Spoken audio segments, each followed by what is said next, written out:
नमस्कार दोस्तों, stock market studies में फिर से एक बार आपको बहुत-बहुत स्वागत है। तो आज मैं फिर से आपके सामने कुछ इंपॉर्टेंस कंपनी के अपडेट लेके आया हूँ।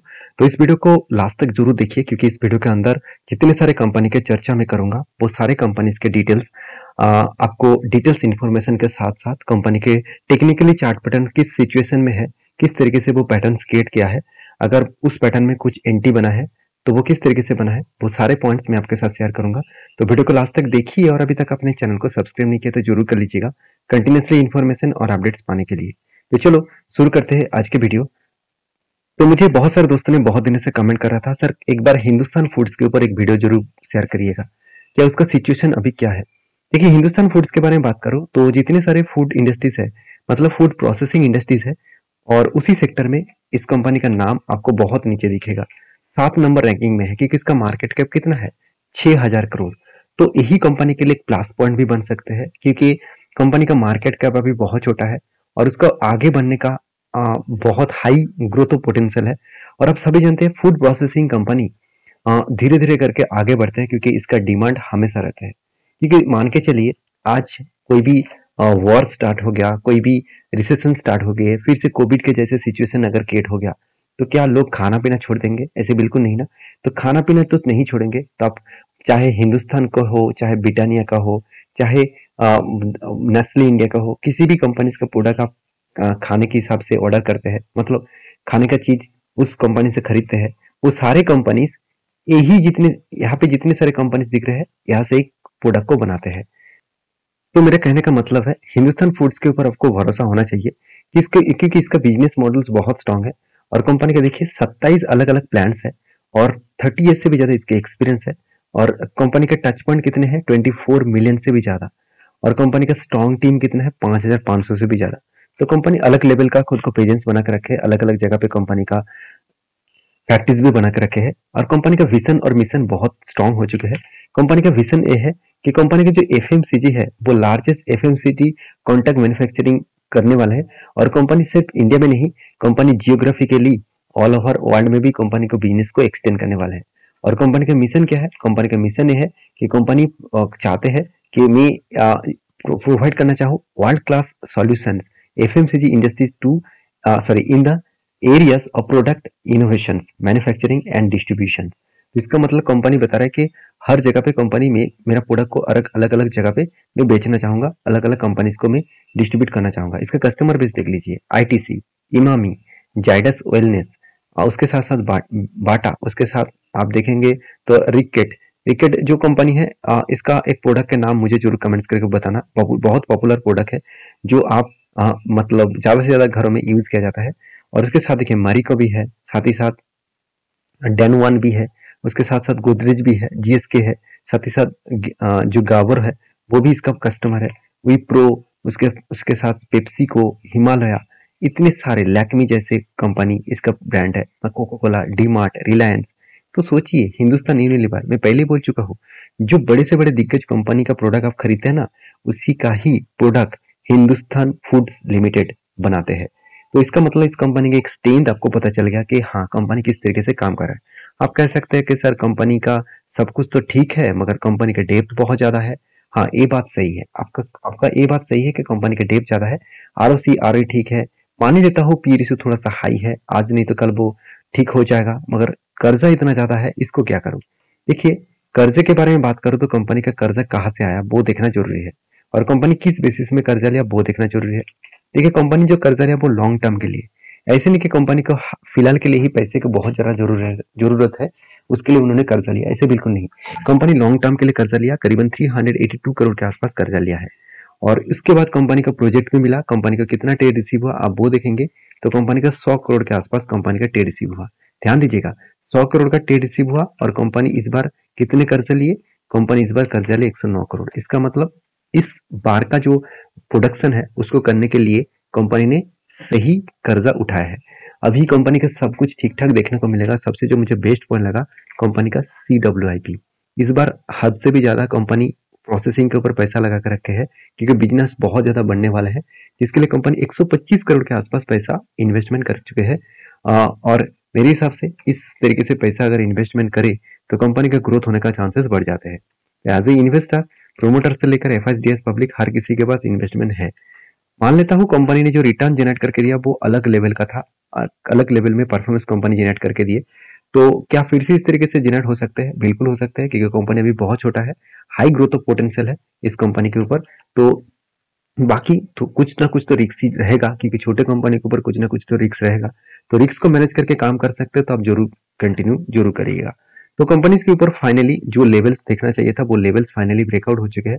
वो लेवल्स क्या है? स्ट्रांगली एक रेजिस्टेंस वो बार बार फेस कर रहा था, तो फाइनली वो रेजिस्टेंस को यहाँ पे ब्रेकआउट भी किए, और ब्रेकआउट करने के बाद देखिए ऊपर गया। तो मैंने आपको ये बताया कि ऊपर जाने के बाद मुझे एक रिट्रेसमेंट चाहिए, वहां से मुझे एक रेड ग्रीन कैंडल चाहिए जहाँ पे मैं एंट्री ले पाऊँ। अगर यहाँ पे कोई ग्रीन कैंडल बने तो मैं एंट्री लूंगा, और मेरा टारगेट रहेगा इस लेवल तक 737 के आसपास तक।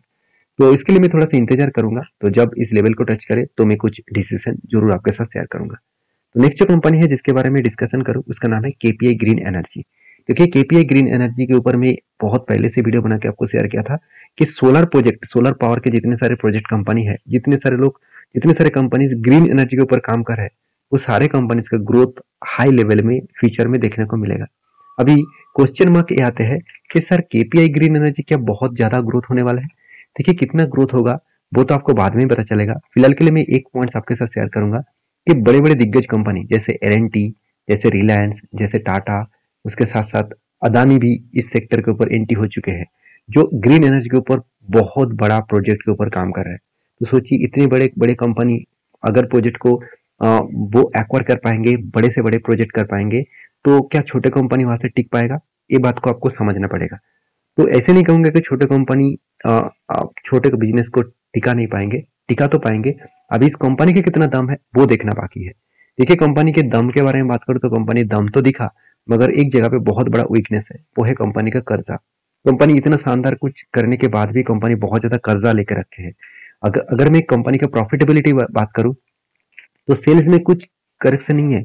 सेल्स हर साल में कंपनी सेल्स को लगातार बढ़ाते चले जा रहे हैं। कंपनी अलग लेवल का कंपनी सेल्स को जनरेट की, और सेल्स के बाद एक्सपेंस भी किया, उसके बाद कंपनी का प्रॉफिटेबिलिटी, नेट प्रॉफिट देखिए अलग लेवल का प्रॉफिट बढ़ा, जैसे 12 करोड़, उसके बाद 21 करोड़, उसके बाद करीबन 35 करोड़ के आसपास। तो कंपनी अलग लेवल का प्रॉफिटेबिलिटी जनरेट कर रहा है। तो सोचिए जो कंपनी कर्जा लेने के बाद भी इतना शानदार प्रॉफिट कर रहा है, क्या उस कंपनी के ऊपर भरोसा करना चाहिए कि नहीं चाहिए? मुझे कमेंट्स करके बता सकते हैं। अभी इस कंपनी के ऊपर एक चीज और भी बता दूं, कंपनी के ऊपर जो बैलेंस शीट आपको दिख रहा है ना, वहां पे देखेंगे तो रिजर्व लगातार बढ़ा, उसके साथ साथ कर्जा कई गुना बढ़ा। कई गुना मतलब बहुत ज्यादा, करीबन करीबन 4 गुना कंपनी का कर्जा ज्यादा है। अगर कर्जे के बारे में बात करूं तो देखिए company long term, short term और लीज लायबिलिटी तीनों के लिए कर्जा लिया। ये पॉइंट्स मुझे मेरे हिसाब से एक वीकनेस के हिसाब से मैं जरूर कहूंगा। तो इस कंपनी के ऊपर काम करने से पहले इस पॉइंट को आपको डिनाई नहीं करना चाहिए कि हाँ कर्जा हुआ तो क्या हुआ।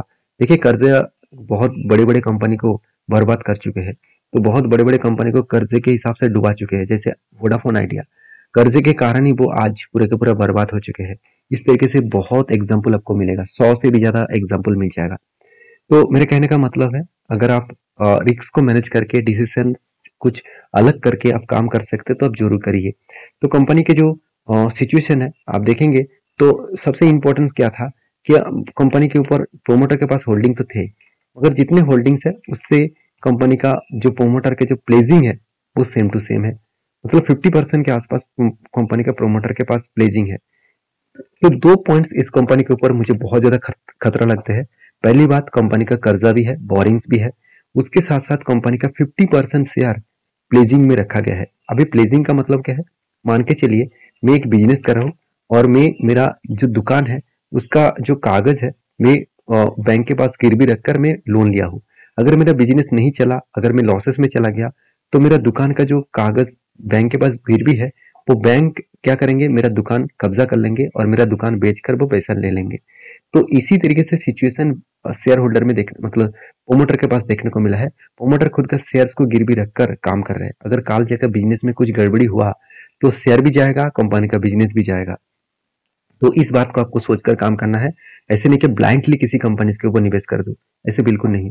कंपनी का जो परफॉर्मेंस है वो धमाका परफॉर्मेंस कंपनी तो दे चुके थे कोविड के बाद। तो मैंने एक लेवल्स आपको मेंशन किया, यहाँ पे एक रेंज के अंदर कंपनी फंस चुके हैं। इस रेंज के ऊपर बहुत दिनों तक ट्रेड हो रहा है।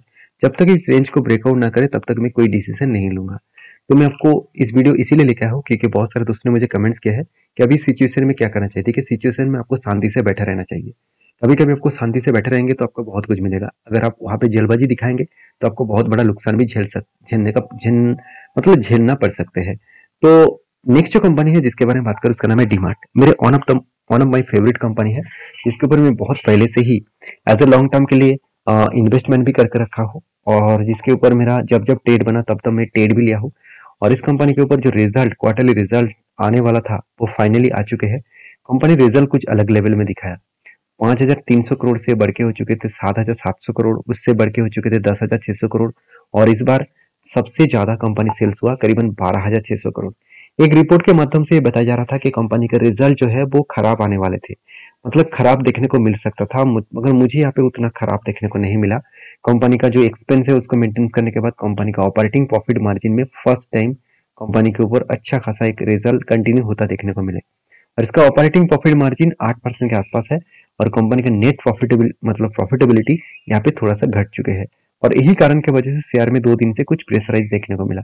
अभी क्वेश्चन आएगा कि सर यहाँ पे प्रॉफिट कम क्यों हो गया, इतना तो शानदार सेल्स था, इतना तो अच्छा खासा प्रॉफिटेबिलिटी ऑपरेटिंग प्रॉफिट में देखने को मिला था, तो यहाँ पे फाइनली नेट प्रॉफिट कम क्यों हुआ? देखिए, उसके पीछे कारण क्या है? 27% का यहाँ पे टैक्सेशन। देखिए, मैं आपको बहुत बार बोल चुका हूँ, जब जब मार्केट में बड़े इंस्टीट्यूशन को माल खरीदना होता है तो वो क्या करते हैं, इस तरीके से सिचुएशन को वेट करते हैं, और कंपनी भी इसी तरीके से सिचुएशन क्रिएट करते हैं कि पहले जब प्रॉफिट ज्यादा हो, सॉरी कम हो, वो उस टाइम में ज्यादा से ज्यादा टैक्सेशन पेमेंट करके उसको ऊपर लेके जाते हैं, और जब प्रेशर क्रिएट करना है तो टैक्सेशन ज्यादा पेमेंट करके प्रॉफिट को कम दिखाकर शेयर के ऊपर एक करेक्शन दिखाने का मतलब करेक्शन दिखाते हैं। उसके बाद उस लेवल में वो बाई कर लेते हैं बड़े बड़े इंस्टीट्यूशन, और उसके बाद देखिएगा, आप देखेंगे तो बड़ा सा एक धमाका देखने को मिल सकता है। तो इस सिचुएशन को आप किस तरीके से हैंडल करेंगे? तो मैं एक चीज जरूर कहूंगा, मुझे इस कंपनी के ऊपर बहुत स्ट्रांगली बुलिश फील देखने को मिलता है, और मैं जब जब करेक्शन हुआ तब तक मैंने एंट्री लिया। मैं कुछ इस लेवल में भी एंट्री लिया था, और मैंने प्रॉफिट बुक भी किया, और फाइनली एक पैटर्न स्केट होने जा रहा है, एक शोल्डर कम हेड कम शोल्डर बनने जा रहा है। जब इस पैटर्न कंप्लीट होंगे तो एक बड़ा सा एंट्री लेवल मुझे यहाँ पे मिल सकता है। तो बड़ा सा एंट्री लेवल के इंतजार में कर रहा हूँ, जब एंट्री बनेगा तो मैं आपके साथ जरूर शेयर करूंगा। तो आपकी क्या राय है जरूर कमेंट्स करके बताना। नेक्स्ट जो कंपनी जिसके बारे में चर्चा करूँ उसका नाम है श्री वेंकटेश रिफाइनरी लिमिटेड।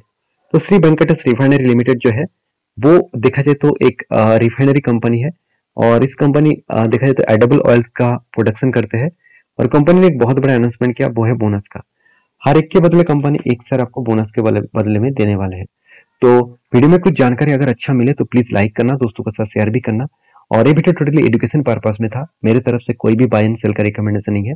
किसी भी कंपनी के ऊपर काम करना है तो आपका जो एडवाइजर है उसके साथ बातचीत करके आपके खुद के डिसीजन के ऊपर काम करना। तो मिलते हैं नेक्स्ट वीडियो में, तब तक के लिए अच्छे से रहिए, अपने ख्याल रखिए, धन्यवाद।